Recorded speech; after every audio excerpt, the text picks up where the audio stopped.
In this video, I'm playing another challenge match with my good friend John Georgiou. Thank you for joining me. I hope you enjoy this video. Please like and subscribe, and you'll be notified every time I upload a new video. Please let me know what you think in the comments below, what you'd like to see in future videos so I can work on that. I appreciate all the super thanks. These are small donations that help me continue to make high quality content you can enjoy. My book, Backgammon, Backgame Strategies, is available. There's a link in the description to where you can get it. And if you're interested in lessons, please contact me via email, and you can contact John via Facebook. Again, today it's my great pleasure to have John joining me. Thank you for joining me. Welcome. Thanks, Alex. You've got that bald guy on your channel again. I know you're clean shaven today. You look Uh, fantastic. yeah. I thought I'd make an effort for the Wednesday night match. I thought I need to just spruce up a little bit. Very good, very good. And you've been doing some of the stream champs. I guess there was a mix up today doing the commentary with Colin's match for that was the World Backgammon Federation. What was that one for? I don't know. Yeah, something like that. I've asked him for more information, but he's being a bit precious with it. But basically, it would have actually been my first commentary gig, so I was kind of looking forward to it because in a few months the UK are playing against Denmark or Germany, or the Oh UK yeah. are playing against someone, and Jeff Hall is busy organizing a lot of the things that go along with it, and he approached me if I would like to do some commentary on one of the matches. So I was looking forward to doing Colin's match as a bit of a warm up and a trial because I've not Yes. done it before. It But it's a lot of fun. I think Chris Bray and Dan Rivera did it at the Gibraltar one, right? that rings a bell, yeah. But luckily, Colin won his semi-final, so Ah, he's in the final. So that gives me another chance as long as we get the timings right this time. okay. And he has his new channel, The Collinator himself. Last time he gave us a surprise visit. Maybe he'll do that again. Let's hope not. All right, we'll go ahead and get started. Here we go. All right. Are you able to see the board now? Perfectly, thank you. Okay, great. We're playing on a beautiful Gammoner board. The XG board is made by Rain. He makes some beautiful boards. There's a link in the description to where you can get them. You're actually I'm playing the turquoise checkers, blue turquoise checkers at the bottom. You're playing the red at the top. It's a 5-point match, and we'll go ahead and get started. How would you like to play an opening 6-2? Okay, I'd like to go from 24 to the 16 point. Okay. I don't I don't have a standard play in this position. Sometimes I'll slot the five, sometimes I'll take two down. It just depends how I'm feeling in the moment. Today you're feeling like running in the moment. Well, I'll give it a go, see how far I can get. Okay. Now 2-1. Okay, so what do I have with the 2-1? Not used to this. It'll just go up like that. Okay. So I've got five pip racing lead. Let me think about cubing here. I've got one of my checkers partly escaped. Now I'll go for a roll, please. I would have passed. Oh, there you go. Oh, market loser. Oh, Oh, man, that's a sucky one. it's bad. It's usually easier to play when you're on the bar. Okay. Okay.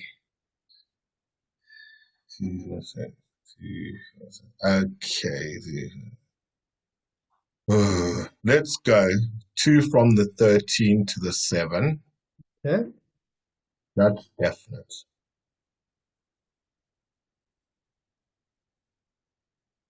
And then I'll go from the 16 all the way to the 4. Okay. So here, the last two were not obvious. So it was trying to choose what I want to accomplish from them. I didn't want to make any deep homeboard points this early in the game. I didn't want to come out to the 18 and give you some like easy shots against me. So I just thought I'll slot the 4. If you miss me, I might get to make a useful point. So that's why. Right, okay. Double 4, look at that. Okay, so 1,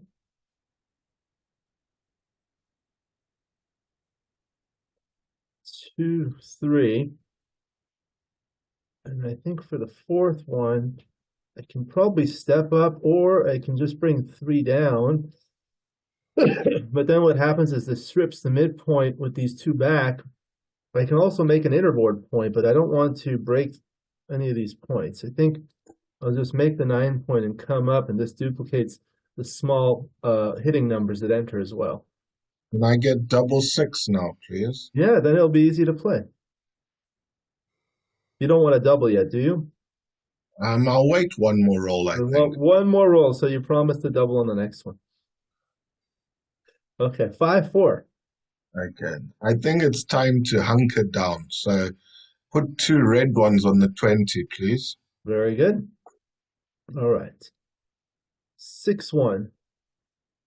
Now, since I know you're going to double next, how should I play? Whatever you do, don't anchor up. Don't anchor up. Too late, I already did. I'll try this. We'll see how it goes.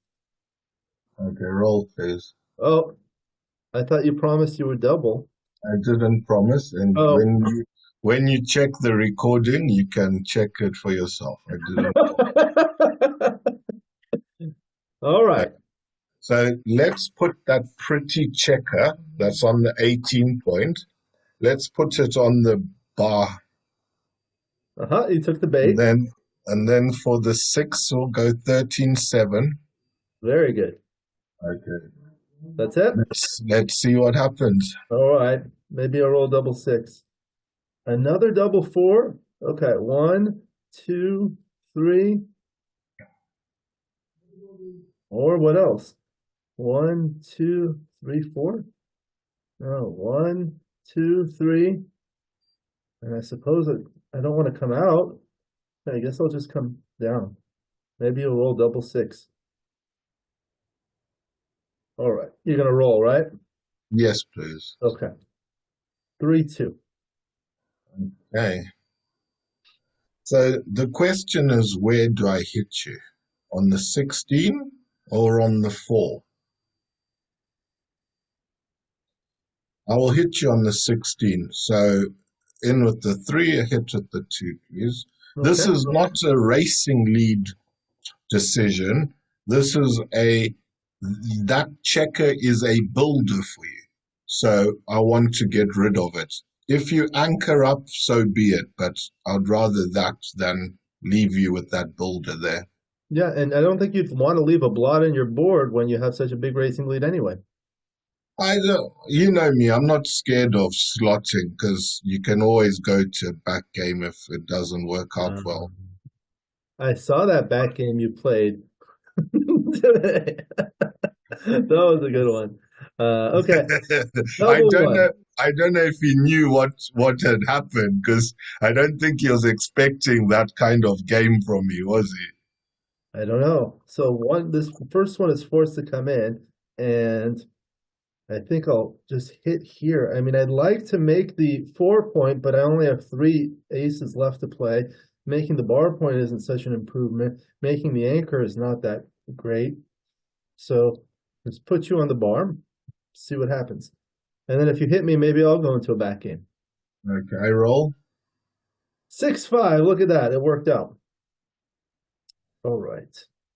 No, don't say it worked out. Say, oh, geez, I was lucky. I was lucky. I was lucky. Okay. Let's see. Now I'm behind 17 in the race, shooting at a blot. Can hit with 4s, cover with 5s and 3s. There's no way you're going to pass this. So I think I should just take a roll. I'm still down by 17 in the race, and I have 4 back checkers. Lots of work to do. 5-3. You chickened out. That Chickened was an out. easy double. All right, so that's the 3. And with the 5, just go like this. Duplicate the 1s and 4s that come in and hit. All right. Roll, please. Roll 5-3. All right, now it's not yet too good. I think now it's a double.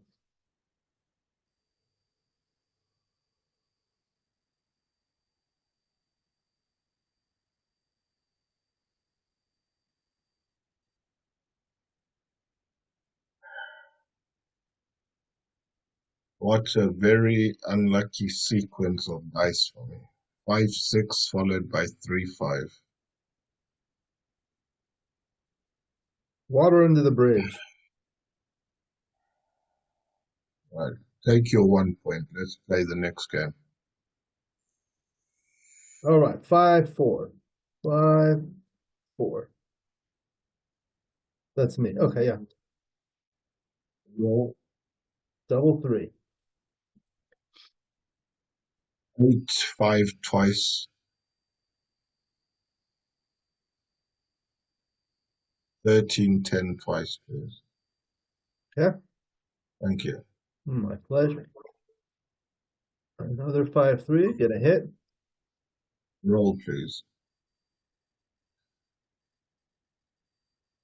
Slot the bar, please. Okay. Okay. 4-3. Just anchor up. Okay. Roll, please. 2 on the 4 point, please.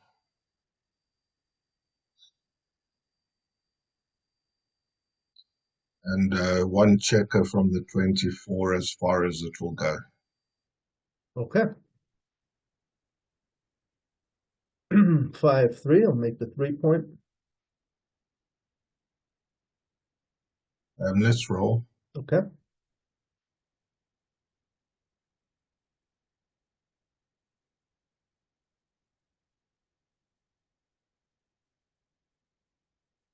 Let's go 24-16, please. Yeah.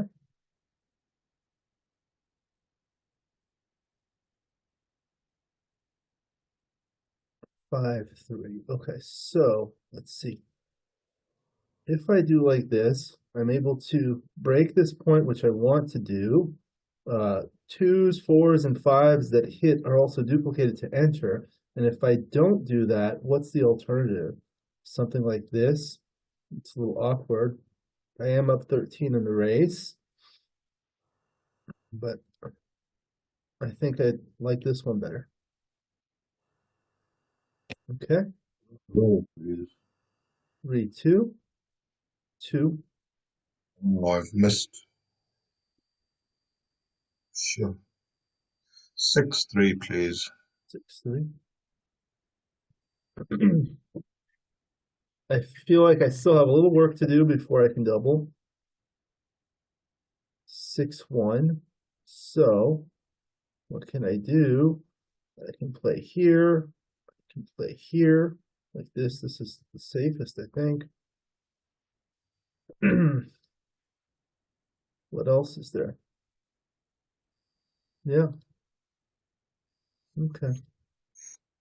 Roll, please. All right. 5-2.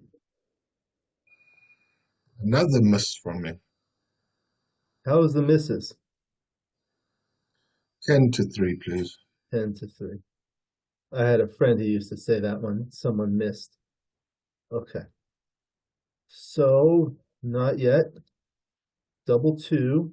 Okay, so one option would be to do something like this, bring it here and bring it down. The other is to just completely clear. That makes things awkward. I can also do 2, 3, 4. No, I think I like 1, 2, 3, 4, and then warm up the cube. Roll, please.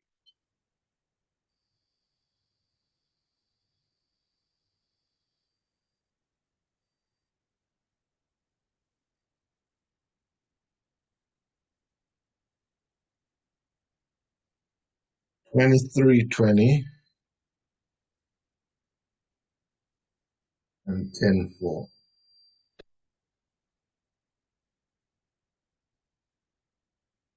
I think it's not quite a double yet, although it would double more aggressively at this score.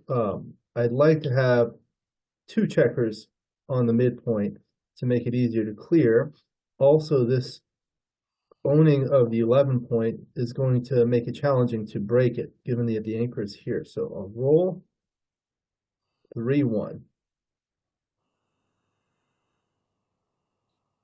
So one option would be to do like this, but that loses the spare, which I feel may be valuable. Or I can do this, which loses a 6. I think I'll keep this spare. Okay. Roll, please. Roll. Okay, 4-2.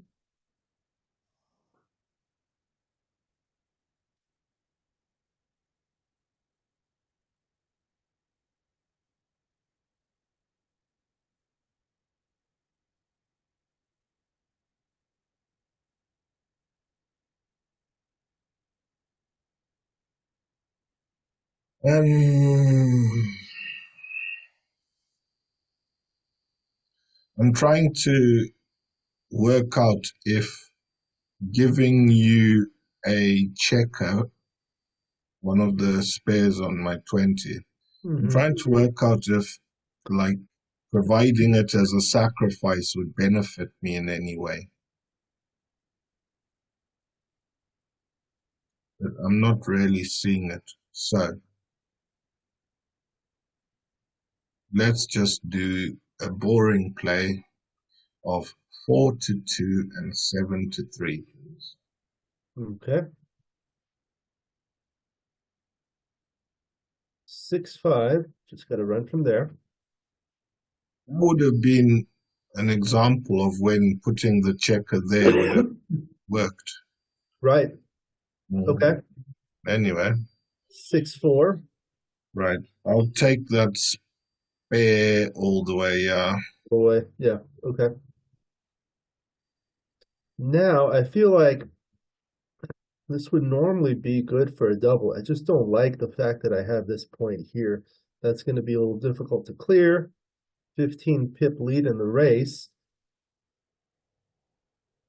Then I think that I still need to roll. This might be a double, but I'll roll. Okay, double 3. That probably lost my market. Okay. Oh, maybe not. 13-8 twice.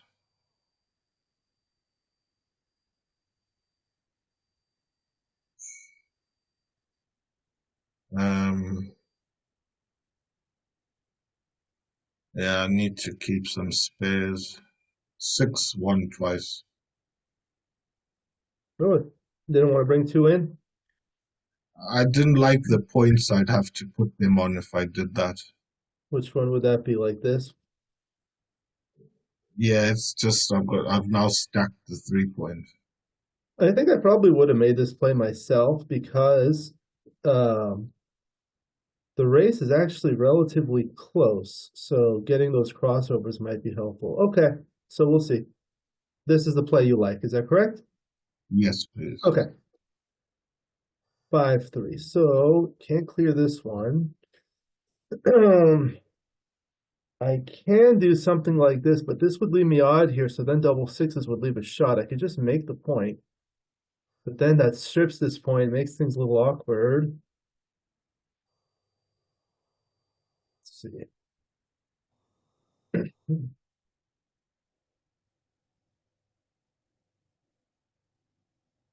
About like that. What was the other thing that I did? Oh, like this. Yeah. I just think this looks a little awkward. I think I'll have to do like this. All right. Roll, please. Double 2. 8-2. I'm sorry. 8-2, please. 8-2. And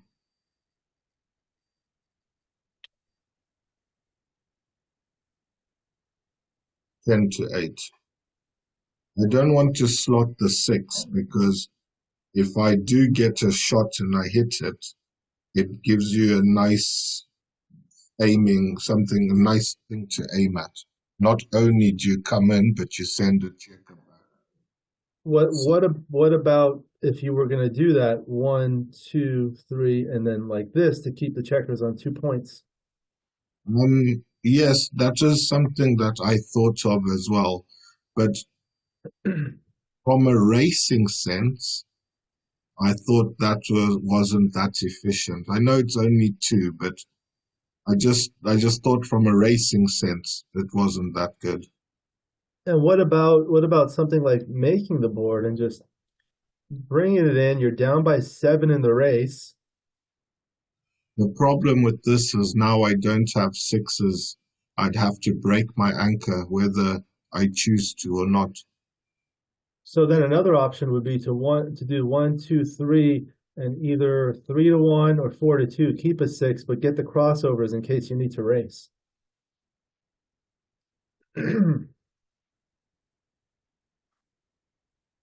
Just a question.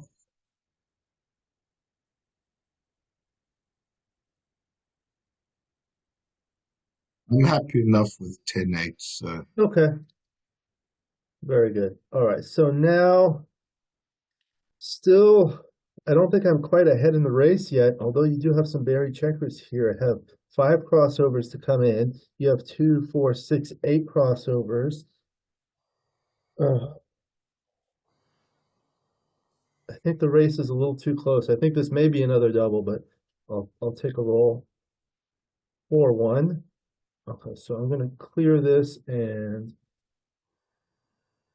go like that. Alternatively, I can make the point. I just don't like the look of that one. Do this. Okay. roll please. 2, 1. 8-5, please. Now I think I have enough for a double. At this score, I want to be a little bit more aggressive. So go ahead and double.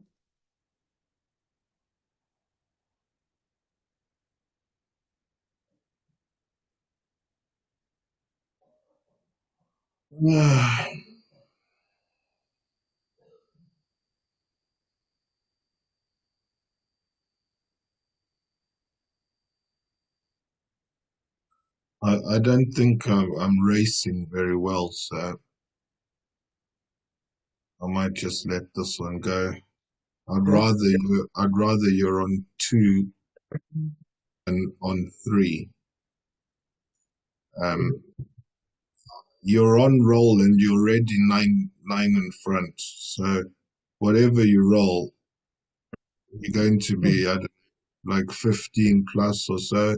That means I need double 4 or better just to practically even up the race. I need a big double just to even it up. That's not even going to put me in front by much. So I'd rather just drop it Yeah. and to I think I may have missed a couple doubles here. We'll see. All right, so now 2-0, 2-1 for you. Okay. Now, because things have not been going very well for me, I'm going to play 13, 11, and 6-5. Okay, very good.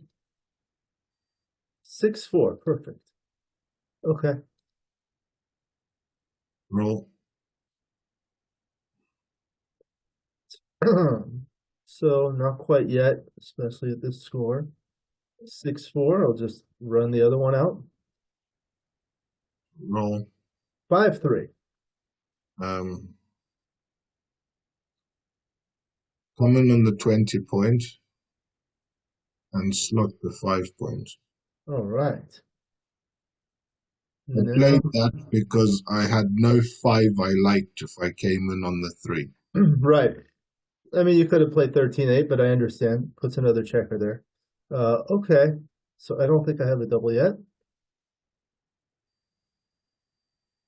All right. So I think I could just do that. That clears the 14 point.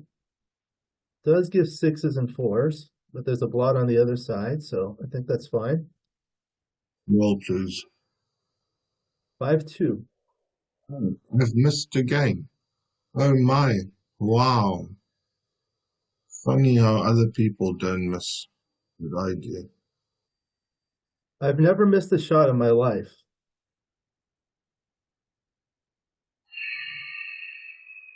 13-8 and 22-20. Okay.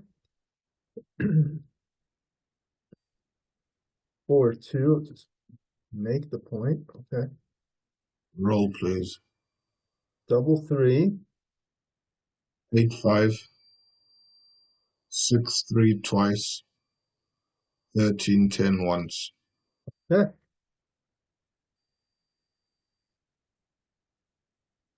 2-1. Just make the bar point. Roll, please. 8-4. 10-7. Very good. Just slotting the next points you'd like to make. Okay. And still have to roll here. Double 5. Okay. So there is this. There's also this making the board. So I'm going to do this. And I think this is better. It unstacks, starts to bring things home.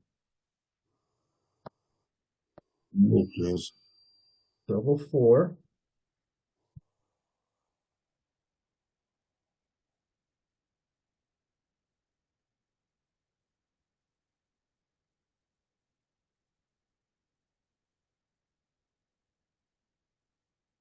This is pretty bad. What are the options that are going through your mind? Take up chess. Yeah.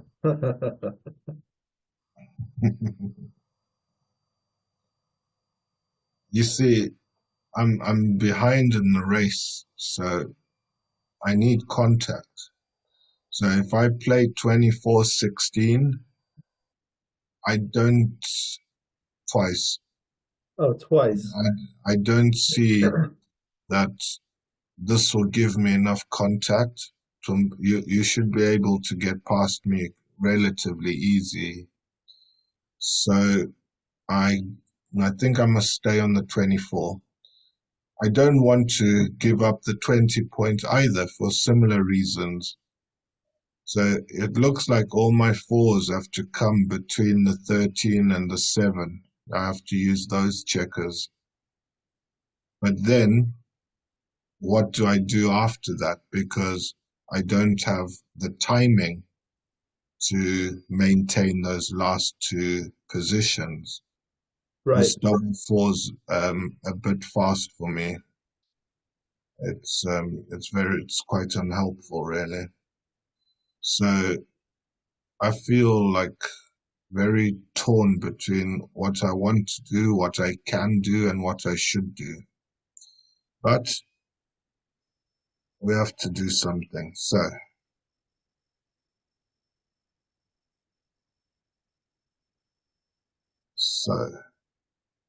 I'm going to go 24-16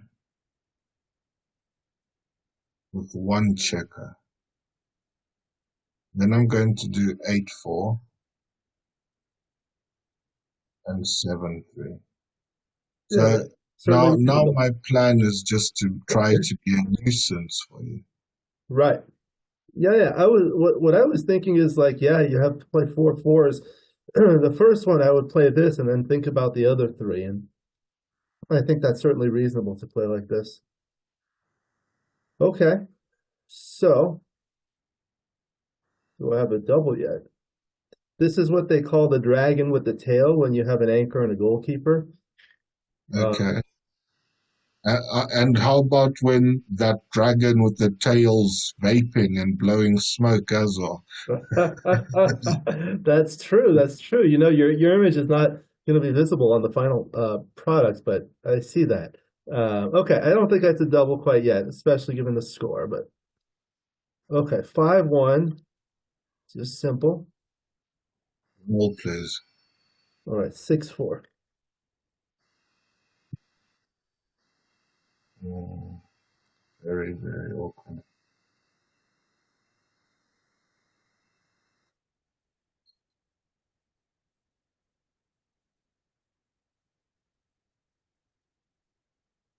I think I just have to play from the 16. So as far as that will go, yeah.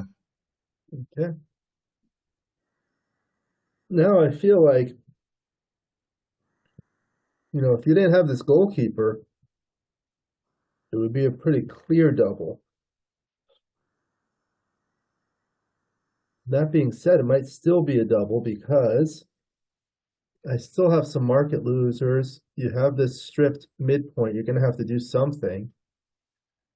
It's just the score makes me a little hesitant, but I think I'm up enough that I'll double. So I'll try this double. Maybe it's wrong, but we'll see. Okay. Okay. So,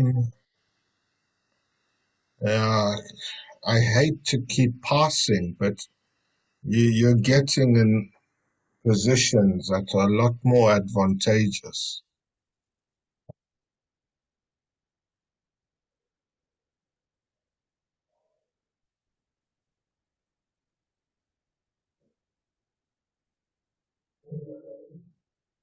I don't even have the timing to wait, do I?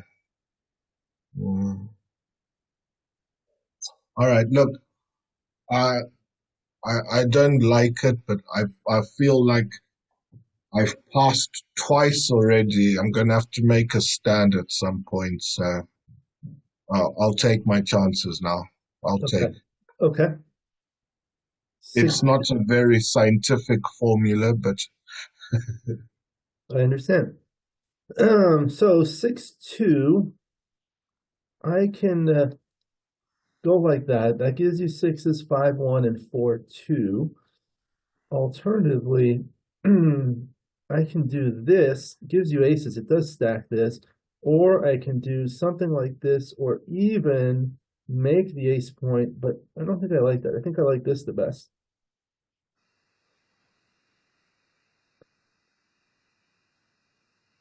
So let's say you roll like a 6-1 or a 5-1 or a 3-1 or a 2-1. I think this works okay.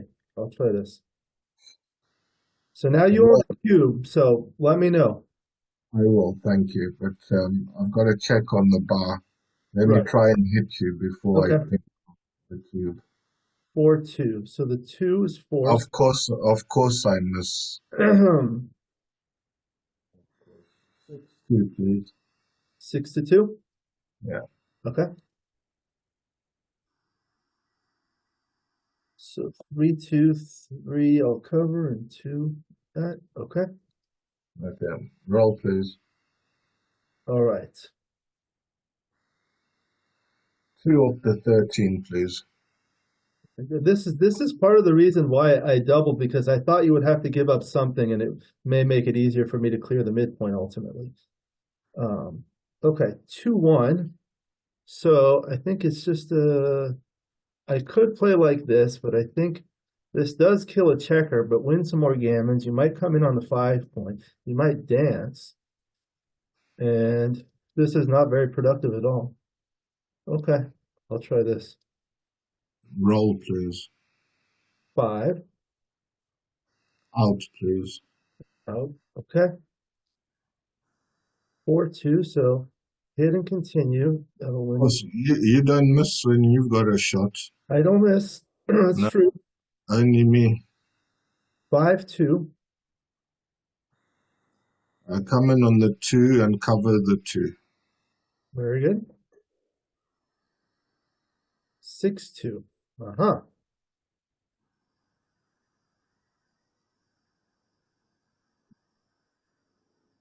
Didn't think of that roll, did we? Oh no, don't worry, I won't hit you. Whatever Oh, suits okay. you. So that now I know. Yeah, you can. I won't hit you, don't If you worry. won't hit me, I can play like this. Play any way you want, I won't hit you. Okay, I'll try this one. Okay, yeah, you're safe. Don't you worry about that. Well, I felt comfortable since you promised you wouldn't hit me. I'll probably roll double four. Okay, let's see. Close, 5-4. I knew I wouldn't hit you. That much was certain. 9-5. 9-5. Okay. 6-3. All right, just come in. Beautiful. Lovely. 6. And 14-12, yeah. Okay. 6-5. Beautiful. Roll. 12-6-5-2. 12-6-5-2. What bad rolls for you? 6-2. Yeah, that's fine. Okay. 5-2 is not so good either. 5-1 is okay. Perfect. Roll, please. Yeah. Run one of them All all the the way. way. Okay. Oh, there we go. Nice. Well, I win some gammons here. So I'm up ahead by a lot. So I can just simply 2-3 clear. Or I can play like this. That leaves a 6-5. That does keep you back, but I don't think I win enough gammons for that. I think I just play like this and hope that you don't redouble me. Roll, please. 4-3. All the way from the 20.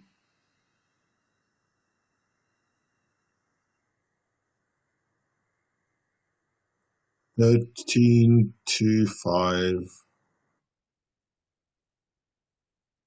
Well, what about this? 13-11 and then 12-6. That way, next to It, 5. it makes no difference, Alex. I'm not going to win. Okay. 6-2. 4-1. Half win. And the 1? 12-7. Okay.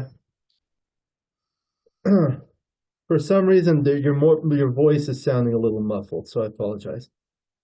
Okay, I apologize as well. So 6-4. And 7-3-6 off. Okay. 2-1. There's one off. 6-1. 2-1. 2-1. Okay. 6-3. 2 off. 5 off, 1 off. Okay. 5-4. I think that's it. All right. So now it's the Crawford game. 2-1. I remember when you were at this, I was at this score. You tried to play back game last time.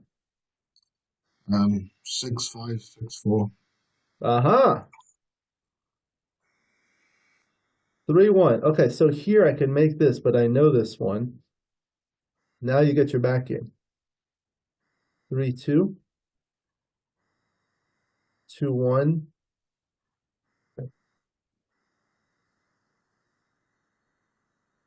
It's going to come up, I believe.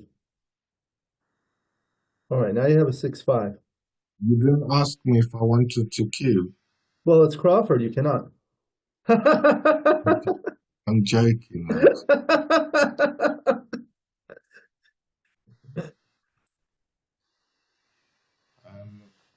I'll make the bar point, please. Okay. Double 1. 1, 2. Do I need to make the anchor? I don't need to, but what else am I going to do? 3, 4.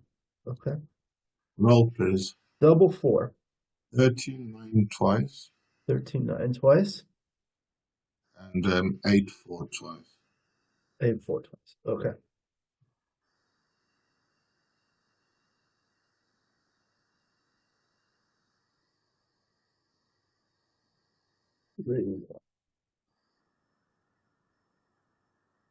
Just unstack the midpoint. See, right now I could hit, but then there's no good ace, and I don't want to leave blots lying around. Can't play here.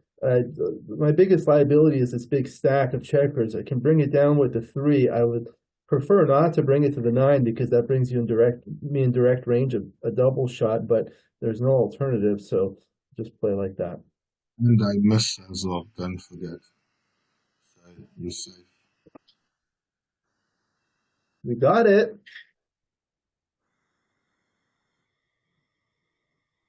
Yeah, I'll hit it, please. Okay, hit with the 2 and then the 4. I'll make the 18 actually. Okay. So what I would like to do since you hit that shot is celebrate by getting you some cake and balloons. Okay. All right, 6-1. The 1 is forced and the 6 has just come out. All right, roll, please. Okay, double 4. Oh, I've missed again. Oh no. Missed again. At least you Oh, got your cake. wow. Actually quite a rubbish roll. Not as good as it looks.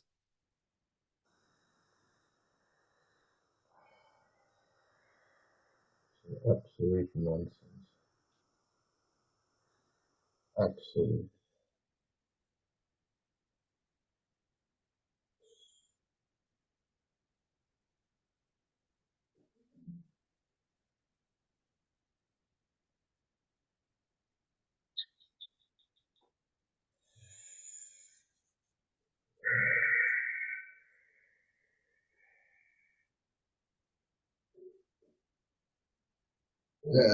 18, 14 twice, Okay. and 14, 10 twice. Okay. 6-5. So this is an option. But then you can hit me ones, 2s, 3s, 4s, 5s, and 6s. Basically everything hits back. I think I'll just bring it around. Okay. 5-3. I'll just go up to the 16 points. Like that. Okay. Yeah. Would you consider this? No. I No? mean, obviously I saw it, but Right. I prefer to escape my anchor. If you hit me on the 8, I can re-attack you on the 5. Right. Okay. 5-3. Okay. So I'm not going to hit for sure. So I could do, I think I like this 3. For the 5, it's either 8-3 or 13-8. I think I like the distribution better after this one. All right, double 2.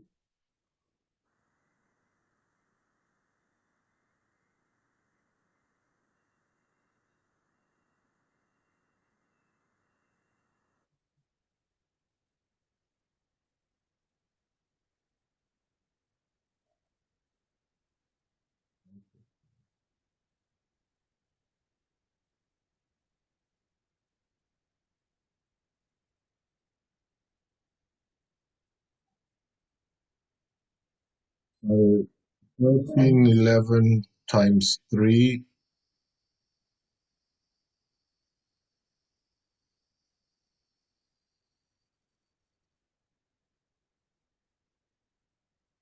and 11, 9. You don't want to clean up this block? You didn't hit me last time. Why would you hit me now? Okay, that's a good point. 4-2. Here's the 4. And the 2, maybe I'll just play here so I don't have a blot in the board in case I get a shot. Okay. 2-1. 9 to 8, 6 to 4. What about this option of doing this that retains the builder here? No, I prefer to block Okay. like this. Okay. Double 6. So I think I want to keep the midpoint. So 1, 2, 3, 4. That's the clear one. Alternatively, I could try to take advantage of the racing lead, but I do want to put pressure here, so I'll do this one. Doubles are always challenging. Okay. 6-1. And 16 to wherever it goes. All the way, or do you want to play 16, 15? No, because this duplicates fours to hit and to cover, so Right, right. Okay. 6-2. So let's minimize shots here. 6-1 again. 16, 10, and 9, 8. Okay, just spread out the checkers. Double 6, so that's forced. There we go. 5-2. 8, 3, and 10, 8. Okay. 5-2. This may be the time, John. If not now, when? If not now, when? So I could do something like this, but then what? I think it's time to just run, and even if you hit me or point on head, I may have return shots, and I'm up by a lot in the race, so I've got to start racing. Here we go. Okay. 5-1. 10, 5, and 4, 3. Okay. All right. 6-2. So the 2 is forced, and the 6 is also forced. Now 6-2.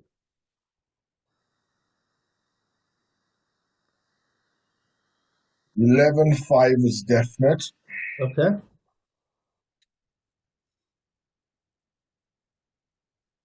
And I don't need to give you an unnecessary shot, so 11, 9.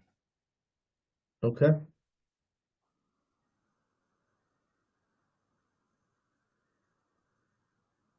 Three. This will kill my 6s. And 1 I could slot. They'll give me 2s and 3s. Or I can simply play like this. Don't want to have a shot, but I think this might be better for the race to have that gap filled in. Should I get a nice running roll? So I'll try this. Okay, 6-5. So 10, 5, and 8, 2. Okay. 6-3. Okay. 6-4. 8, 2, Yes. 8, 4. Okay. 6-2. Missed. 6-4. The 6 is forced. 9, 3, and 9, 5. Okay. 3-1. So the 1 is forced and the 3 I'll cover. 4-1.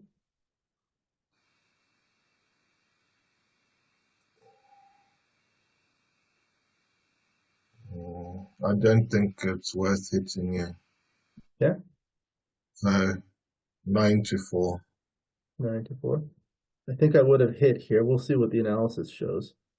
3-1. Double 6. Good roll for you.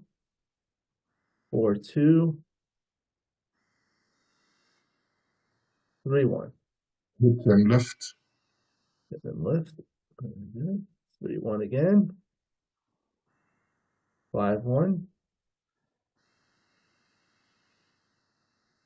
5-3. Okay, so 5-2. 2. And the 1. 3-2. 3-2. It makes no difference. No.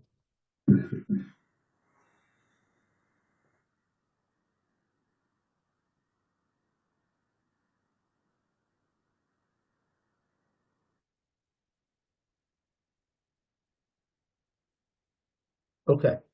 So now 4-1 post-Crawford. With the 4-2, make your 4 point. 9 and 11. Like that? Okay. Yeah. Double 2. Okay, so think just come up here. Cube, please. Did you say cube? Yes, please. Okay. So here, I think I made enough to take this, and there's not going to be a lot of gammon. So one of the considerations at 4 away is if you get doubled and you take, you don't want to lose gammons. But here, this is very secure. So I'll take. Now 5-2. 6-1 and 13-11. 13-11. Okay. 3-1. I'll make my 5 point. 6-5.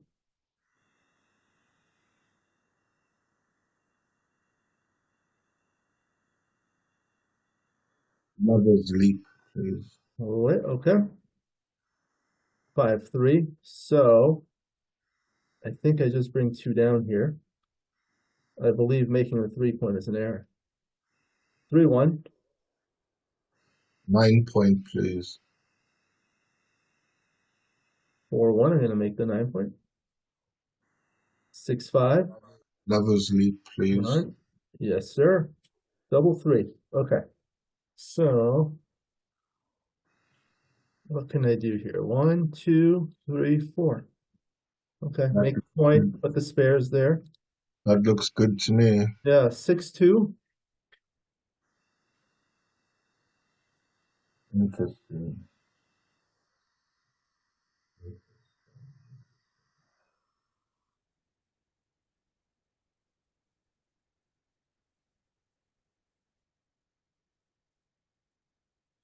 Um, 8-2 and 13-11. Yeah. 6-1. So I'll just slot the next points on my board. Is there anything else? I don't think so. Double 3. 13-10. 11-8. No, not 11-8. 6-3. Twice like that? Yes, please. Okay. 4-1. So the 4 I'm going to cover, and the 1 I can bring closer in range, but I think I'd rather spread the checkers and get a crossover. Okay. 5-3.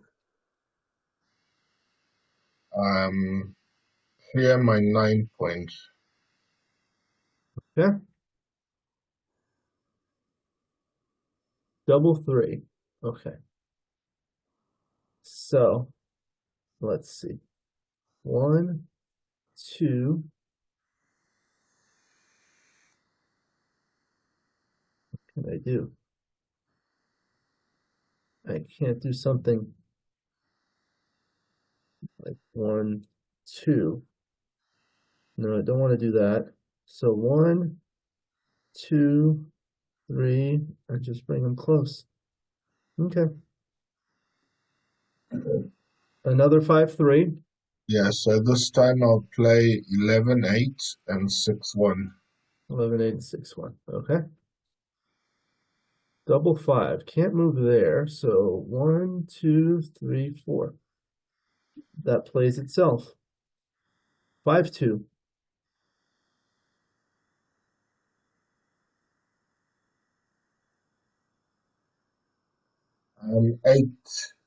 8-3-4-2. Yeah. Now I'm looking for. So there's no 6, just have the 3 to play. 5-2. 8-6-8-3. Okay. 6-4 is forced. All right, here's your chance. 6-2. 11-5-5-3. Okay, here's my chance. No. 3-1.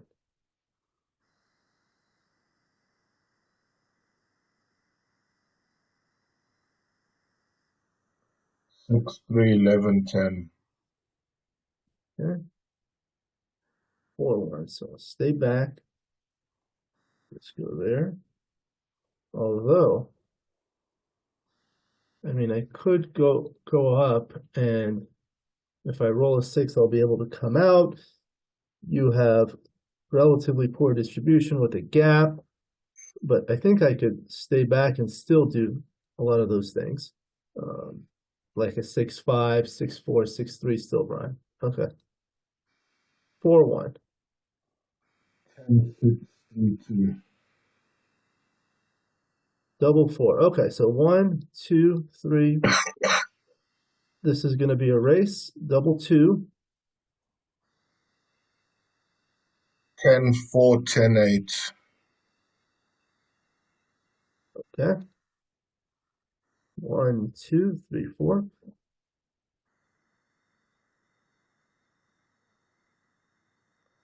8, 3, 4 off. Okay. 4, 2. So that's the 4. And think just like that. Okay. 5, 3. The 5 is forced and 3 off. Yes, please. Okay. 5, 4. Okay. 5, 1. Just 1 off. Yeah. Yeah, 5, 4. I think we know who's going to win. Yeah. Think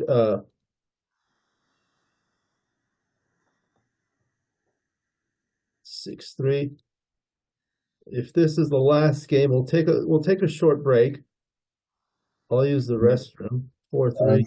I need to go fetch my son as well, so that would suit me. Okay. And then yeah, okay. Let's see. 4, 2, okay. 5, 3. All right. After a short break, we're back to analyze it. I did do an analysis on the higher level settings, so we'll take a look. The 6-2, I mean, the standard play is just to split. What was the reason you said you like this one? I think you mentioned it, but I don't recall. I said I play all variations of it, so it just depends what I'm feeling in the moment. Okay.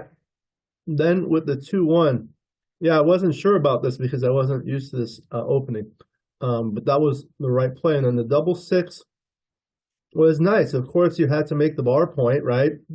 And then the other 2, just as you said, it's logical.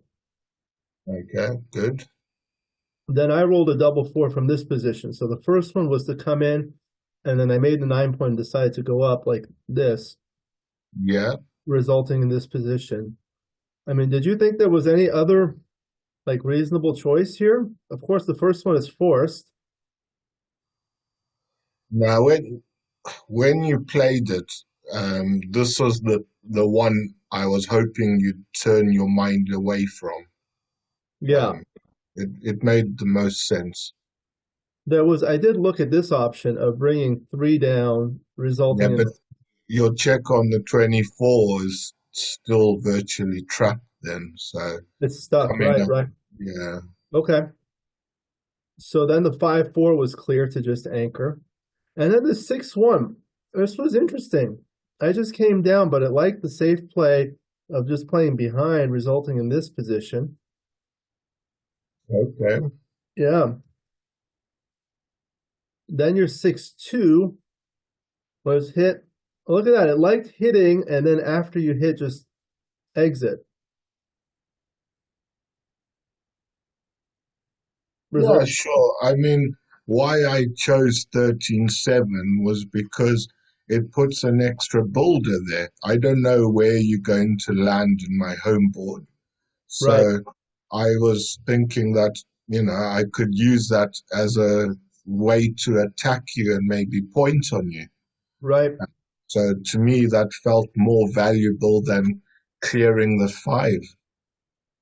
I think what happens is like after this position, as opposed to after this position, let's say I roll a double to come in and hit, like double 1 or double 2 or double 3. It comes in and hits. If I were to do that here, like with a double 1, a double 3, or a double 4, it would hit and make a point. Whereas after this one, I can't hit and make a point. I think that's probably the difference. Any event, Looks like I butchered this one. So I played one, which was force, and then make the point on head. But it liked, look at this, it liked coming in, making the point on head, and coming out, resulting in this position. That does look weird because it gives me those same sort of dice you've just been talking about. Double ones, double twos, double threes. So yeah, that is quite weird. That's true. That's true. It Now, does do that. why I guess the why difference is here. why Go is ahead. it okay for you to give me all those doubles and then it's not okay for me to give them to Right. you? Well, let's see. Here, each player has a 1 point board, whereas here, I have a stronger board. So that makes a difference. If you're on the bar against the 2 point board, there are four numbers that dance. Whereas if you're on the bar against the 1 point board, there's only one. So that's four times as likely. It's a pretty big advantage in a potential hitting exchange. That's the thought that I have as to why it's better to do this in this position, whereas But this but position. the doubles that would really hurt you are not doubles that are covered by having that extra homeboard point. So, Yeah. you know, And then the other thing, the other thing is this doesn't break the midpoint, which may serve to be valuable. If when I played this, I broke the midpoint, and that's another issue. I think I broke the communication between the back checkers and the rest of the army by just having this, because I'll either have to safety this checker next if I'm not able to cover it. So after thinking about it, it does make sense. uh, if you play the top play, This one, yeah, if you play that one, I really like my chances after that. yeah. The thing about this is, barring the doubles, if you hit back, so let's say you hit back, you come in with a 1, 2, 3, or 4, and then you hit with a 1, 2, 3, or 4 here. First of all those numbers are duplicated. Second of all, if you're going to hit loose, you're going to leave a lot of blots all over the place. So let's let's go to this board. So let's say I make this play 1, 2, 3, and 4. Now you're on the bar, right?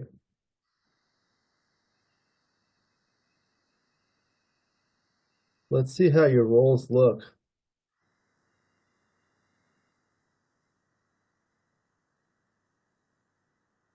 See, there are a lot of bad rolls here. Double six, double five, 6, 5. Okay, those are the same. But 6, 2 comes out really bad. 3, 2. So let's look at it this way, actually.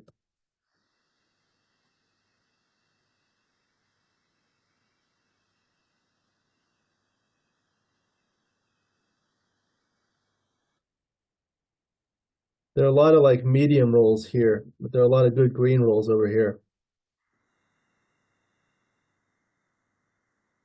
Yeah, I have a lot of good rolls for you. Like the dancing rolls play better for me. So I guess after this play, when you dance, it's basically a cash, whereas it's not after this play. That's a lot of analysis. Okay, so the next one was the 3, 2, which was just clear to come in with the 3 and hit with the 2. And then the double one, this is the one I was talking about. After I come in with the 1, I only have 3 left, so there's nothing better than just to hit. And then you couldn't come in. And the 5, 3 was just to cover and come out. And then this was a double, and it was actually a small pass. Okay, so that was the first game. The second game was here. Now this one I was surprised that you didn't make the 3 point like this.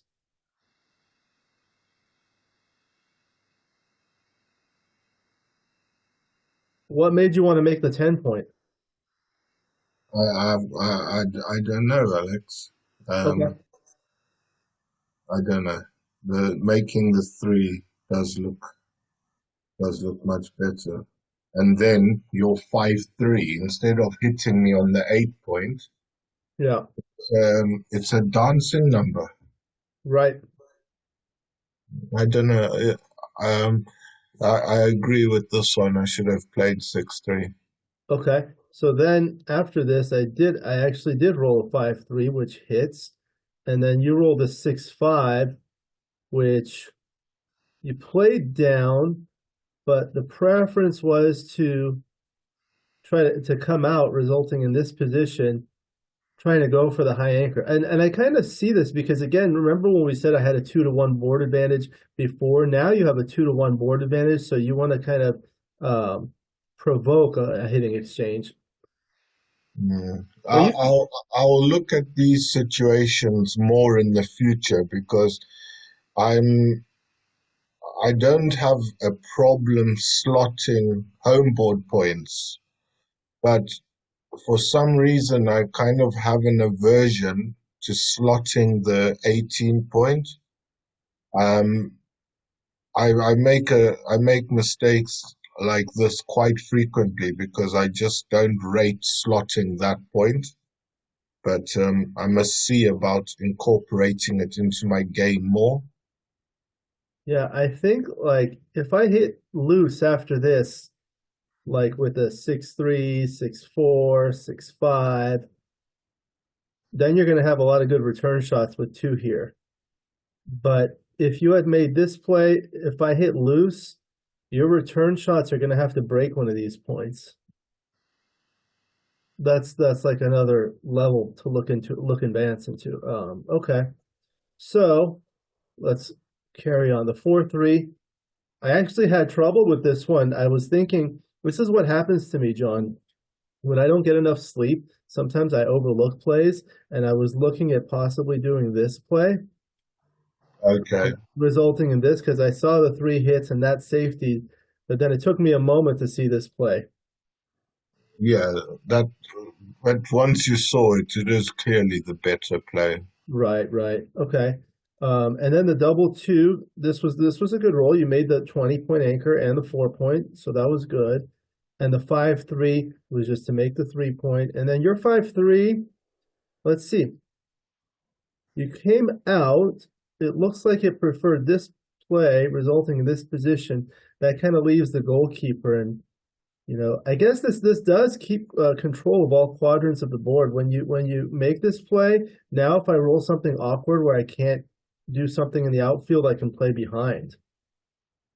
So at this stage, I wasn't worried about the race deficit too much.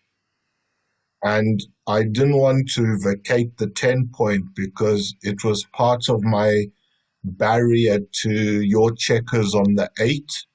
Mm, So I was, yeah, I also saw it like by coming out to the 16, um, I was hoping maybe to actually tempt you into hitting from the 12 and on the 12th, yeah.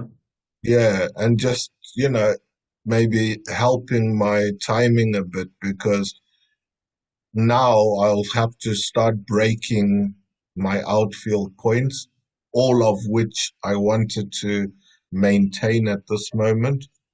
So that's why I came out. I can't really see any play that XG is suggesting that I would take over my play if I was in the same position again. Oh yeah. Yeah. Okay. So Well, I made an error next afterwards. I hit you like this, yeah, resulting in this position. And I yeah. kind of liked it because you can hit back with twos, but twos are needed to enter. You can hit back with fives, but fives are needed to enter, and you can hit back with fours. So if you roll anything with a 6 or a 3, like you happen to do, you couldn't hit. However, like the safe play here, I wonder if that's a score-based thing. Just trying to be careful. Like, so we can look at it at 0, 0 and see what it says. Nope, it's the same. It's the same. Interesting. Maybe it's just because you have this point here. What if you had this point?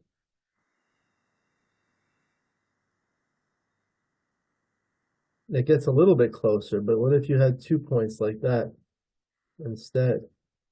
Now, yeah, it's that third innerboard point, the rack. Here, let's Yeah. do that. Okay. So then it was the 3-2. It was just come in and slot. Okay. And then I had the 6-1. I just had to play safe, lifting that blot. And then with the 5-2, you covered. We'll go through the clear ones pretty quickly. And this one was interesting because there are a lot of choices with doubles, but I felt like, clearing this point, resulting in this position, it's good, but it's awkward and ugly. So I didn't like that. And I think just doing this resulted in a nice distribution here. Okay. Then the 6-3. Oh, look at that. So these were close. This one was close with this. No big deal. The 3-1, I just had to play safe. And the 4-2, again, yeah, you just had to play safe here. 6-5 was clear to run. 6-4 was just to run. The double 3, look at that. I slightly prefer this one. Interesting. That's very interesting. Would you have made this play like this? I did this. I guess this does leave the stack, but I can understand why you're trying to clear the 11 point because being 6 away, it is a bit harder. But if you go 13-7, you give yourself more landing spots. right, So 5-4, 5-3, 4-3, rolls like that. right. So there's swings and roundabouts. If you knew what rolls you had coming up, you could make a better choice. Yeah, It's not big though. yeah. Okay. Then the double 5. So this is the one we were talking about. You chose this play, shifting, whereas it preferred this play, resulting in this position. That's the one I had suggested. And I think what happened is after you made this play, this became a major liability. Yeah, I had to hang back, so I didn't. The top play, I would soon have to leave my 20 point. I it reduces how much time I could wait on the 20 point. yeah. Um, so Okay. So then what do we have? The 5-3 was just to play safe. And the double 2. Ah, you played 10-2. It liked 8-6, 8-2. So what was the difference in the final position like this versus this? Yeah, this gets an extra crossover, but slots the point. The other option was this to make the point. But I understand yes, what you were saying. if So if I make the second best play, then I have to vacate the 20 point with the 6. right. Uh, it was whichever way you did it, it had a cost. And I yeah, think because I have these two blots in the board, that might make a difference. So let's say I didn't have these blots. Let's say I had this. Now, yeah, I mean, it's about the same. I it's thought that still maybe, yeah. Okay, the so here I had a, HG still wants it slotted. yeah, I mean, those are close anyway, so no big deal. Here, this was a double. Okay, so let me see if this is a double for money. I mean, it's probably a close, yeah, yeah, it's a barely a double for money here. You see, but at this score, it's worth 800.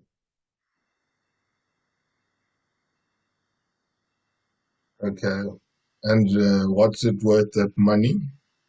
691. It's worth more at that score. Yes, the reason is because if I double and I win 2 points, I get to two away, which is a valuable score. But if I don't double and I get a pass, I get to three away, which is not quite as valuable. Um, the other thing is, let's look at the market losers here. So let's see. It's acting a little slow. Okay, so these are the market losers afterwards. So here, if I roll a double four or a double three or a 6-4, those all lose my market basically if I clear this, like by a lot. And the rest of the time, I'm actually doing pretty good. So that was it. Anyway, this 2-1 didn't really matter, I think.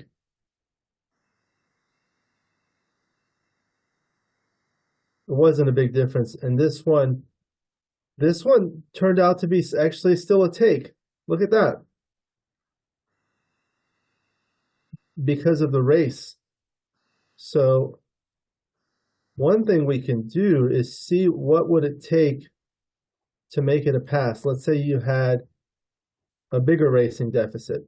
Now it's getting close to a pass. If you had one more pip, this will probably be borderline. Yeah, this is getting close. And one more pip like this.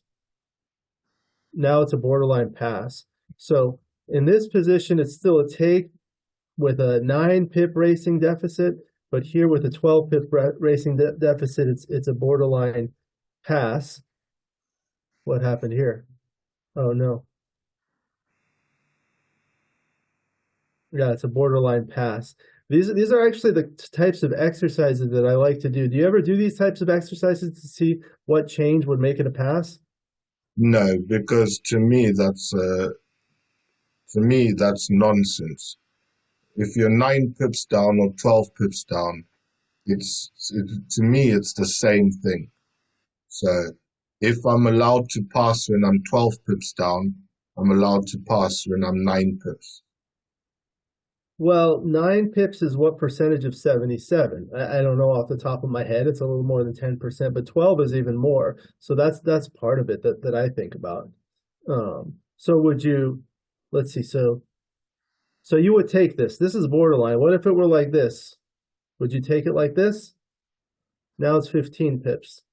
If I passed when it's 9, why would I take when it's 15? Ah, yeah, so you passed. That's right. You passed over here. Yeah. So Okay. if you make it worse, it's even more of a Right. pass for me. Okay, so what about here would you take? Here it's 5 pips.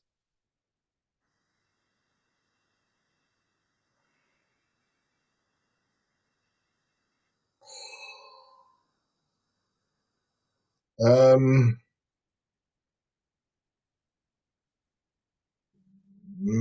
maybe. Maybe. I think Um, this might not even be a double. Well, this is a double, but yeah. yeah, maybe. If you moved one of Blue's checkers from 2 to 3, then I'll take now. Yeah. Right. Okay. So going back, okay, then the next game, the 2-1 was slot and 6-4 hit twice. The 6-3 was forced. 6-4 was just running. And the 5-3, you came in and slotted the 5 point very good. And then the 6-5 didn't really have a lot of good choices, but I just cleared that point. Then the 5-2 was just right to make the anchor and bring one down. And the 4-2, I just made the point unstacked. You know, even if I had made the 9 point, I'd have to play safe or something like that. It would be really awkward. The double three was a good roll. So you were able to make the 5 point, make the 3 point, and then bring another down, resulting in this position. That was good. Okay, then the 2-1 was just clear to make the bar point. 4-3, you were just slotting and preparing your board. The double 5, yeah, so what was I looking at? This one? Yeah, this one was not good. I just really needed to,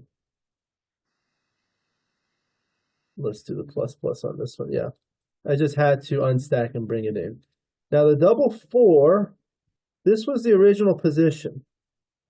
And you decided coming out and making the board resulting in this position. Yes. XG preferred, wow, look, coming out 20 to 16 twice and then coming down resulting in this position. Look at that. Interesting. This makes things pretty awkward for me. This would be a tough one to find.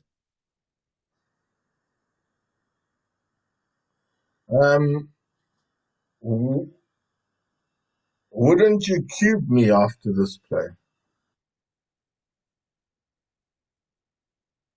We can see. Oh, what was it? Like this, and this, and this. Yeah. Here. Well, the ones that hit are somewhat duplicated with like the 3-1 there at least. Yeah, it's a small cube, but it turns out here I should have, this was a pass. This was a double and a pass. Whereas in this case, if you had made this, it would be barely a double and a comfortable take. This would be a hard one for me to see. I mean, this one, maybe, because you're safetying, but this is pretty open. I mean, but you do make the solid board, which is nice. Okay. Yeah. Well, Okay. let's see. Next, what did I do with the 5-1? Oh, yes, I just brought it down. And then the 6-4, you just ran. And here was a double. And it was a small take. Yeah. Good. You were thinking about this one, weren't you? Yeah. I wasn't. I knew that my game winning chances weren't very good, and I didn't like my chances of being able to turn it around. But I felt I had to make a stand, and I think I got an opportunity, but I missed it. Yeah, So later, I I, think so. I, So, I don't think it was a terrible decision to take. no. When I had my opportunity to make it count, it didn't happen. And what I notice here is this goalkeeper actually makes a big difference. When we talk about the dragon with the tail is really important because this protects the entire portion of my inner board behind your anchor. So if you were to move this checker from here to the anchor here, now it becomes a big pass because I can easily play behind. Yeah, but that's why I left that checker there when I played that double four because I Right, knew it had importance. right. Okay. So then it was the 6-2. Nothing safe. Yeah, I just have to hit. this was the moment where I could have maybe hit, but I missed a number of shots in this match. You missed this one, so you played there. And then the 3-2, I just covered. And then the 6-4, you brought two down. And then the 2-1 was just pick and pass. And then the 6-5 was right to just come out. The 4-2 was again pick and pass. The 5-2 was correct to come in on with the 2 and then cover. And then the 6-2 again, I had to hit here. Yeah, I missed again. You missed again. And look, it looks like it prefers coming out. Look at that. It loses a lot more gammons, but wins more games. That's because after here, the hitting fours was duplicated to cover. Wow. Yeah, and you have a strong board. And if I roll something like a 2-1, yep. Okay. Then it was 6-3. It was safe. And I think there wasn't anything really special here, right? Nothing special on the rest of this game, so we'll move on to the next game. The 2-1. Yeah. Look at that. It likes this play with the 2-1. No, it likes this play with the 2-1. But you like the double slot, huh? I don't know. I felt like I'm not, nothing wrong with the other plays. I just felt like this. If I hadn't have done this, you would have played your 3-1 different. Yes. So I guess would you prefer to be in this position?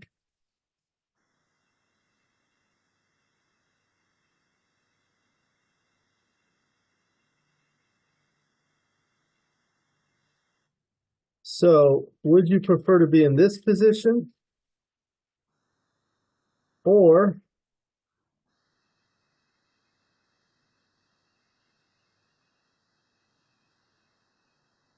this position? Yeah, this position. Yeah, well, this is what would have happened if you played it the other way, as opposed to here. It, Yeah. it's still a very nice roll, the 3-1. It is. Okay, so let's see, what was next? The 3-2, that was forced, and then the 2-1, I just came up. It looked like it did slightly prefer. They were about tied to hit loose. That does unstack, kind of prevents you from making a second anchor as easily.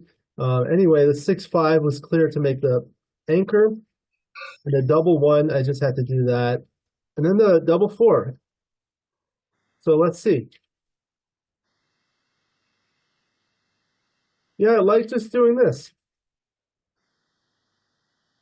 Did you consider that? I don't remember. Did you consider bringing 3 down and bringing 1 up here? No, I don't remember considering this. Yeah, it's hard. It's hard with doubles because with doubles, usually there are many more reasonable options than with non-doubles. Um, so it's hard to see all of them. But that's fine. You played that. And then 3-1, I didn't have anything good, so I just played down, slotted the point, unstacked the midpoint, and then you were able to hit. That was right. And 6-1, I just came to the bar point, and a double 4. Looks like all these plays were close, but this was certainly reasonable. The other preferred choice was this, which results in this position, leaving only a single blot, as opposed to here, leaves a double blot where I can hit with 1s, 3s, and 4s, and here it's only 4s and indirect numbers. Okay, no big deal. And then what did I have with the 6-5? Oh yeah, it looked like it was close. Guess I didn't like losing all these gammons here, although it didn't really matter. Didn't really matter. Here I should have played the other one because I knew it would have lost more gammons, but it wins more games. That's the DMP play. Okay, 5-3, you just come out, and then look again. It wanted the DMP play. This is where I should have played like this at this score. So, for example, if this score were 4-1 Crawford, I think that would make a big difference. Because I don't want to lose a gammon at this score. Because a gammon will get you to 2 away. Yeah, it's closer. It's much closer. Like 13,874 is a 14 millipoint error there, but here it's an 86 millipoint error because of the score. All right. Then the double 2 was, yeah, so what you did resulted in this position, but it preferred this, just not leaving a blot. I think we discussed this, right? Yes. Yes. Okay. All right. And then the 4-2, these were tied. The 2-1, yeah, preferred making the bar point, leaving no blots. It still blocks things. I mean, I have 3s to come out as opposed to 2s to come out. Okay. The double 6 was yeah, this is one I was talking about. I just had to keep the midpoint there. And then your 6-1 was fine to play like that. It does duplicate the fours. Then the 6-2, I just had to come down and minimize shots. The 6-1, you couldn't hit. Oh, look at that. It slightly preferred unstacking this one, which does make sense because it kind of makes use of that builder there. All right. And what else?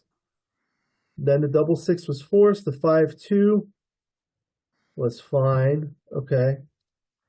And this one, this is the one where I thought it was time, but apparently it was not time because I think you have a lot of awkward rolls coming up next.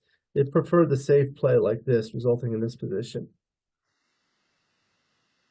We talked about it, and I think you agreed with me. You mean I talked you into running? You talked me into it. When I said if you don't run now, when will you run? That's right. That's right. Okay. You want me to tell you something? And I caught my fish called Alex.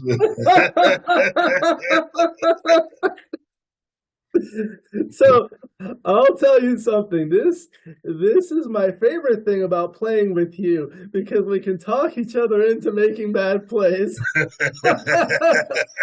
Under the guise of, oh, that looks good. You always try to get me to do wrong cube choices. You always are priming me to make a wrong cube choice. Sometimes it works. Sometimes. So maybe I can teach you some things. Like sometimes you do this sort of thing, like when you're playing on an actual board and then someone rolls something where it's like, for example, maybe in this case it wasn't obvious, but let's say we're obvious and, this were the right play, playing over here. And I'm sitting on this side, I'm sitting on red side. What I do is I tilt my head and I look at these checkers, assuming that the person's going to run without saying anything, and then the person runs, oftentimes runs, making the incorrect play. Okay, so you try to mind control them into playing how you want them to play, basically. Right. It's not an illegal thing. You don't make noise, you don't say anything, you just look, and you're allowed to look. What I do, I'll tell you my trick on the live board. What I do is I would tidy house around those two checkers because then you're drawing the person's gaze to that area. When you say tidy house, what do you mean? Like just move, like make my checkers straight. Straighten out the checkers. Yeah. Like just neaten them, like, and what you're doing is you're making your opponent look at where you are, and then that reinforces maybe touching their checkers. Yeah, I don't think that's something that you should do, touch the checkers while it's someone else's move. But you can certainly look. There's touching. No, you're not moving, you're straightening. Making things neat. So I'll tell you another trick about straightening. When I was in school, I had a classmate who would sit next to me and she would put her pen directly in the edge, right between our desks. So there was like a little line between the desks with a little indentation. She would place her pen directly there. And I was sitting next to her and I would just barely touch the pen so it would rotate slightly and it wouldn't be perfectly set in there. And then she would get frustrated and move it back. And I got a kick out of that. So I would do that. So sometimes like I'll see a player that likes it straight and they get like really irritated, right? So when I make the play, like I'll intentionally offset it just like a millimeter or 2 millimeters. And then see, this is part of the psychology, because when your opponent, so I'm giving away a lot of secrets here. So when your opponent gets irritated and frustrated, it oftentimes makes them make errors. In any event, So that was the 5-2. All right, then the 5-1. Wow, look at Wow. that. You like the safe play. Surely not. I mean, I see. I think the thing is like when you do this, this leaves a blot, and any five is potentially very fatal as well as 3-2 and 4-1.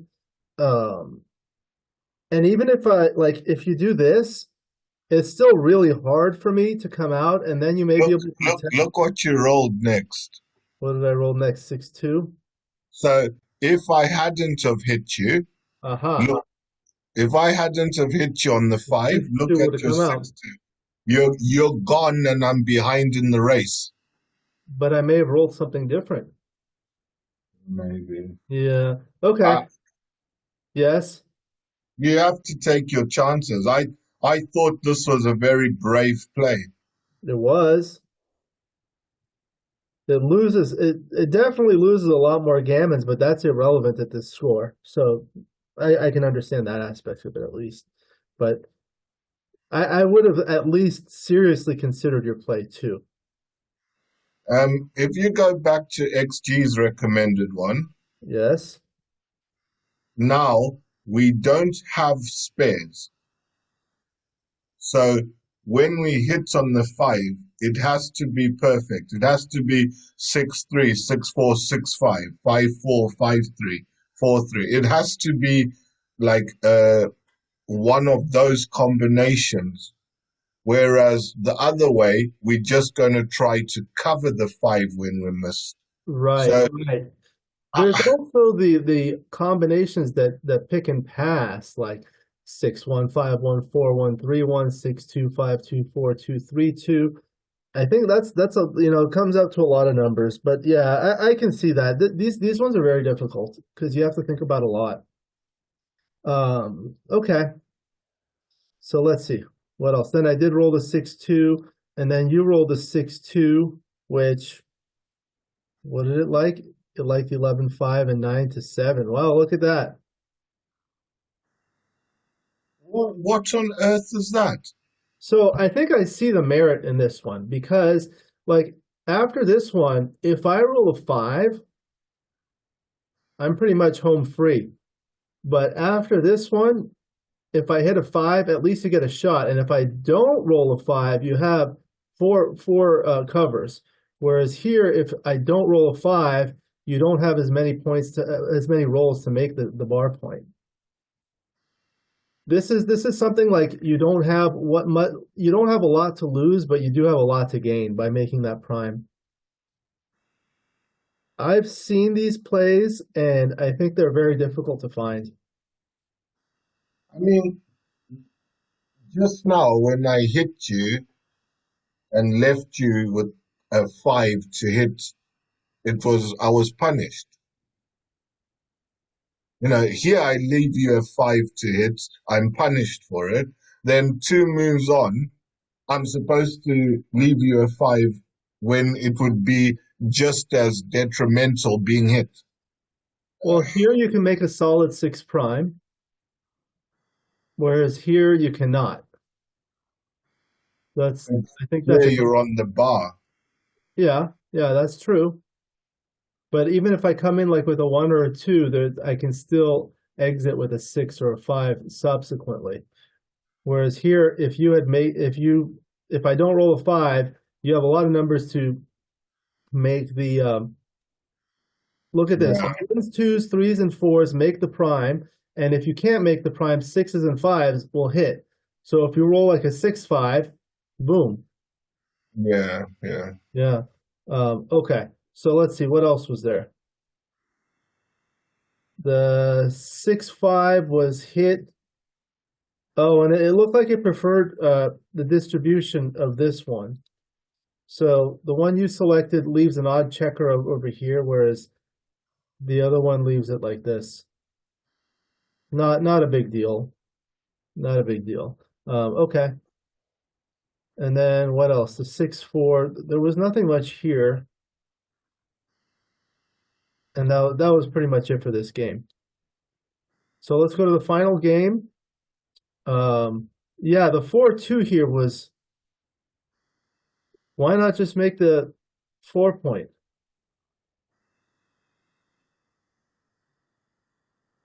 And because I was going to cube you and I wanted to make the game as volatile as possible so I could maybe get a gammon. So that's why I did this. So I guess after this, if I roll a 6-2, 5-3, 6-4, or even the double fours and things like that, how does 6-2 and 5-3 play after this? Not so good. Okay, so then the double two, I had to come up. So because of the score, it's just coming up. Okay, and then it was a double, but this was still a take because I was able to anchor. Okay, then the 5-2, you slotted the ace point, which I have to be honest, I did not understand. I mean, this was the preferred play playing behind. I mean, I understand you wanted to block, right? To block the sixes with this two, Yeah.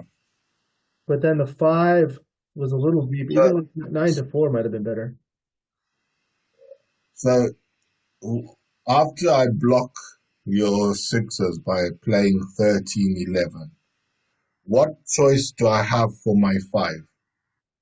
9-4. Okay, I want 9 there to try to tempt you off your anchor. Yeah, I understand that, but it's I don't, 8-3, it's not really a point I necessarily want. So I've got a stack on the 6. So I just send one off there. Like, if some people would hit on the 9 point there, and then that's what I want because you've got an anchor, I want you off it. yeah, but then you also have the liability of having a blot on the board in a potential hitting exchange. That's the other issue. Recycling a checker is not the end of the world. That's true. Okay. So then I rolled a 3-1, which was clear to make the point, and the 6-5 you ran, the 5-3. You see here the making the point was an error here. Because in the initial position, I had this stack here that I really wanted to unstack. Making the 3 point fails to unstack this, and it leaves this broken. And here I just bring more down, and it's 5-4 does not hit. It's only 6-3 and double three, and I get a shot there and a shot there. Okay. So then the 3-1 was clear to just make that point. The 4-1 made my 9 points. 6-5 was running. Double three, no big deal. And the 6-2, this was pretty much tied. And the So up to about this stage here, I yes, was quite happy with how this game had developed. To me, it had gone relatively well. yeah, you were Um, yeah. What's my winning percentage after the double three in move 7? 65%. 65. Yeah, that's I'm quite happy with 65. That means you're 35. I'm nearly 2-1 favorite here. But here the other thing was you could have just made the bar point like that. Um, what you did resulted in this position and kept this back. I guess you're ahead by 15 pips after the race. You don't want to leave yourself blocking points. You don't want to leave yourself points that are harder to clear. Yeah. Okay. Wasn't a huge thing. Okay, then the 4-1 was just there. The 5-3 was clearing. The You, double you three. Yes. please go back to the double three. Yes. The reason I played it like this is because I'm trying to stop you from having a big double that will help you in the race. Like double five. Double five, double, yeah. So this is why it was important for me to have the 9, 10, and 11, because I block you. Yes, they might be relatively difficult to clear, but you don't know the dice which are coming. I wanted to block you from getting a good roll like that. Yeah. Well, maybe with a double five, I would not have even run from here.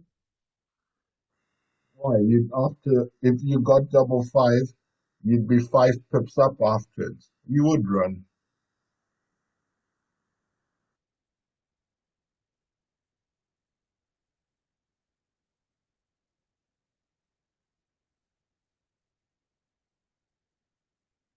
Yeah. Yeah, probably. I mean, at the score for sure. But it's actually close to keep that back. Look at how hard it's thinking. Yeah. But look, it would stay there. It wouldn't run all the way. Well, it's close. It would have run all the way. Going to 2015 is basically running. Right. So every single play means you'd leave that point. Yep. Yep. Okay. So, yeah, that's why the 13-10 I played made sense to me. And Okay. I'll do it again. Very good. So then the 4-1 was just there, and the 5-3 we cleared. The double three, as we said, the 5-3 didn't really matter. These were all close. The double five, Oh, as we, look, there's a double five. there's the double five. That you were blocked. Yep, that's true. Then the 5-2 you just played from there. 6-3, I only had a 3. What else did we have here? The 5-2 was just clearing there. 6-4, I had to run. And then this is the one where you have to hit and continue. Then I couldn't come in. Then the 3-1. Okay. So it liked this play. This only leaves double four and 5-3 three numbers, but then you have many numbers to make either the 5-point or the 4-point. Whereas here, oh yeah. What happens if you roll a double 6 next?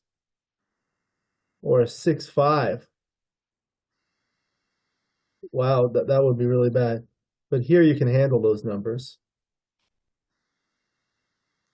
Yeah, I thought, yeah, you're right. I didn't think of forthcoming roles.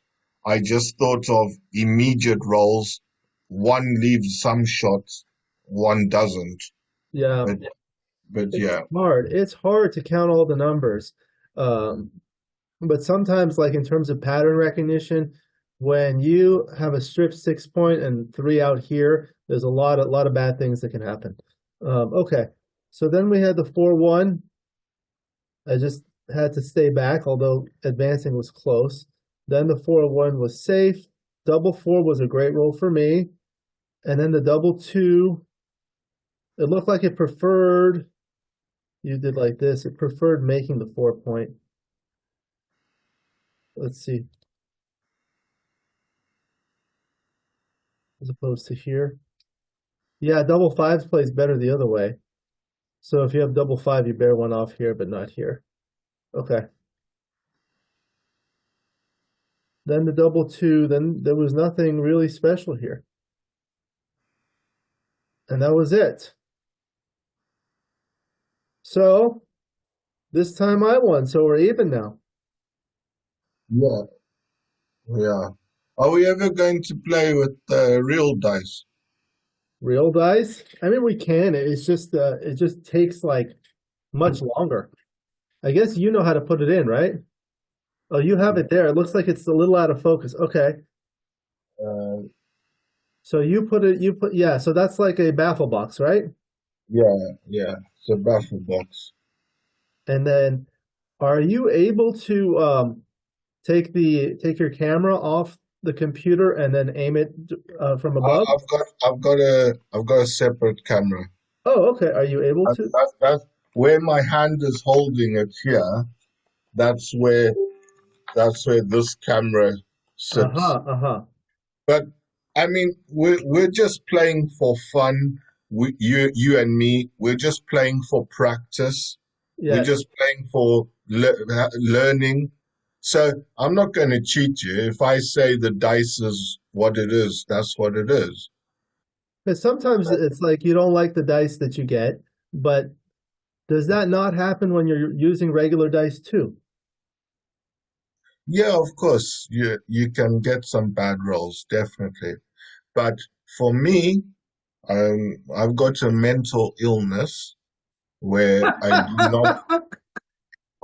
do not like the online dice, and so I'm much calmer when the dice are rolled in front of my eyes. I'm much calmer. So maybe I'll be able to play better I was because watching, I yeah, I won't be was watching stressed. your Stream Champs match today, and you weren't very happy with the dice that you were getting. Yes, honestly, sometimes it's just I tried as hard as I could, but um, yeah, things didn't go my way. But it's fine. I said to Naoki after the match, I was like, well played. You know, he played well. I tried my best, but someone had to win. I It don't, was yeah, I it don't was fun know. though, eh? Yeah, yeah, it looked like a lot of fun. That first Naoki, game was a big back game. right, right. I don't know Naoki is, but I know the cat is very interesting, and it's all Yeah, in Japanese. that's right. The animation. I think it's very clever. I'm just not wise enough to appreciate it probably as much as I should. I just see a little cap there, but I think how it all works is probably quite cool. But yeah.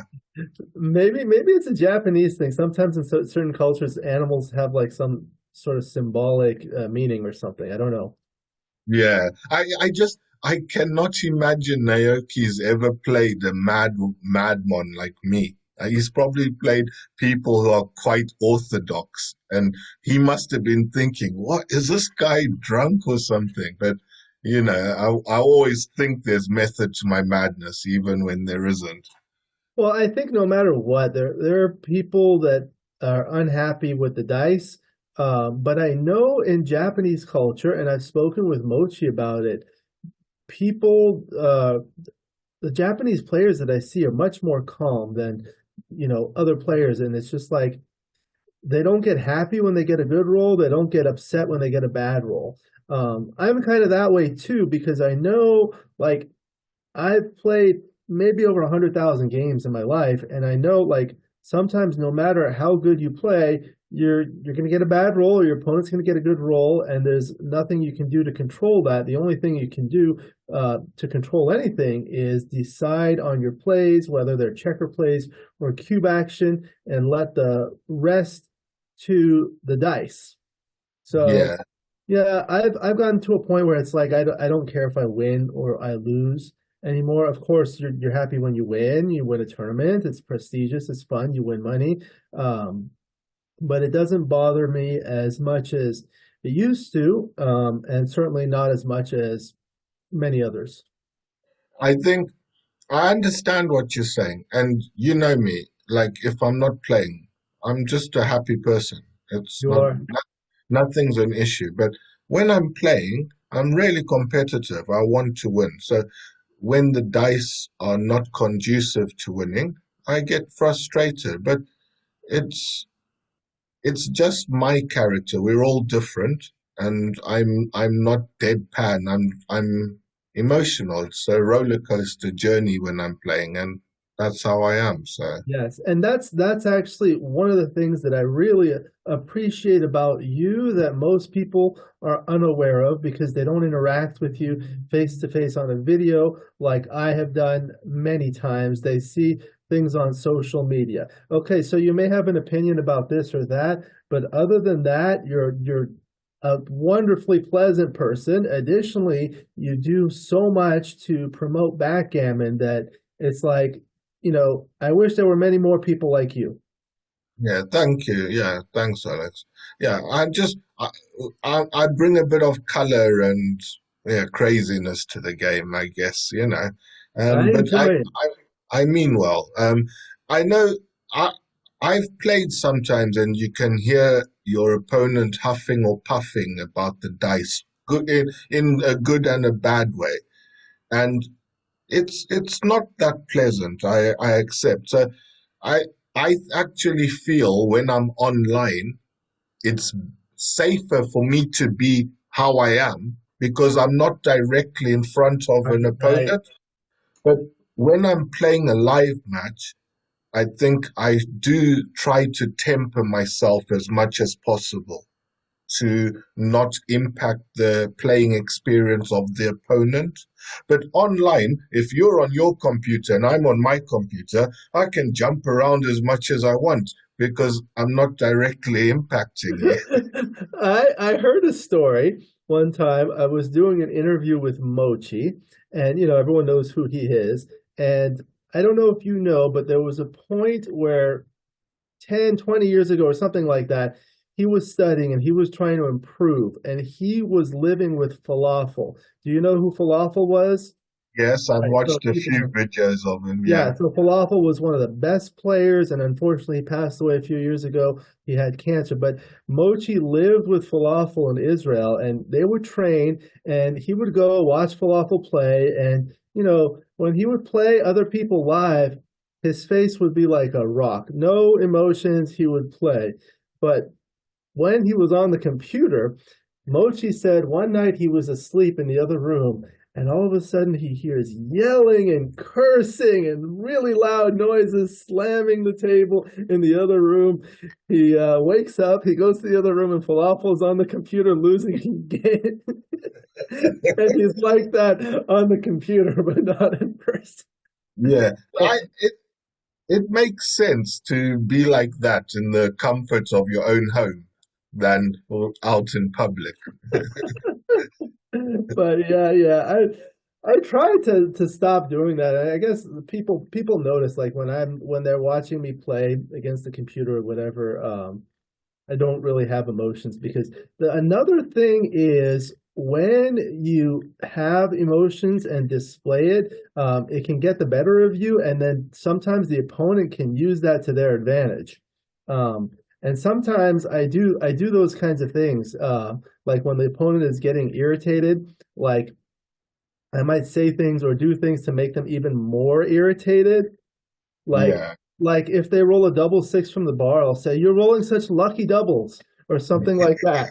Yeah. I wish I could roll these doubles. You've said stuff like that in some of our matches, but I know exactly what you're trying to do. So I just like I've heard it, but I don't react to it because I don't want to give you that satisfaction. So you're very smart. You're very smart, but it works on some people. I think it may work on Colin. What do you think? Well, yeah, anything could work on Colin. We've So, gotta so try it. anyhow, whilst you're telling me the story just now, I made a decision that the next time we have a game together, I'm going to try and be like very like um zen like. Let's see how that goes. I'll just you yeah, you might think like I've taken some sort of numbing medication because I'm just going to be calm. But yeah, if I had a cat, I might kick the cat under the table, but I don't.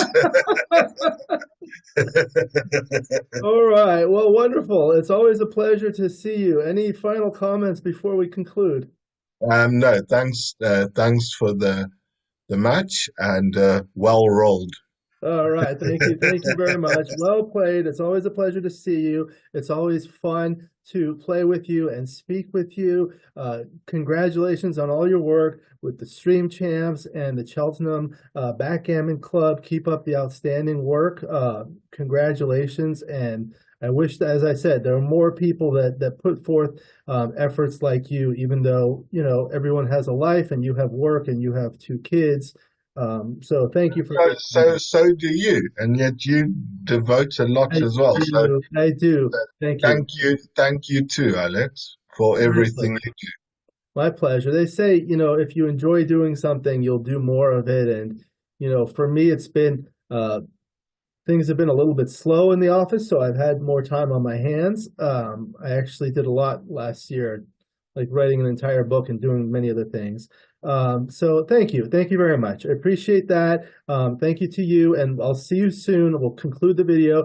Thank you to the viewers for watching. I hope you enjoyed this video as much as the two of us did. Please like and subscribe, and you'll be notified every time I upload a new video. I will also put a link to John's YouTube channel so you can watch his videos. And if you're interested in lessons from John, I'll put his link. You can contact him in Facebook. Please let me know what you'd like to see in future videos so I can work on that. Again, now I have some super thanks that are available. Those are small donations. I appreciate these contributions. They help me continue to make high quality content that you can enjoy. And my book, Backgammon, Backgame Strategies, is available. There's a link in the description to where you can get it. And if you're interested in lessons from me, please contact me via email. I look forward to seeing everyone in future videos. And until then, keep rolling your dice.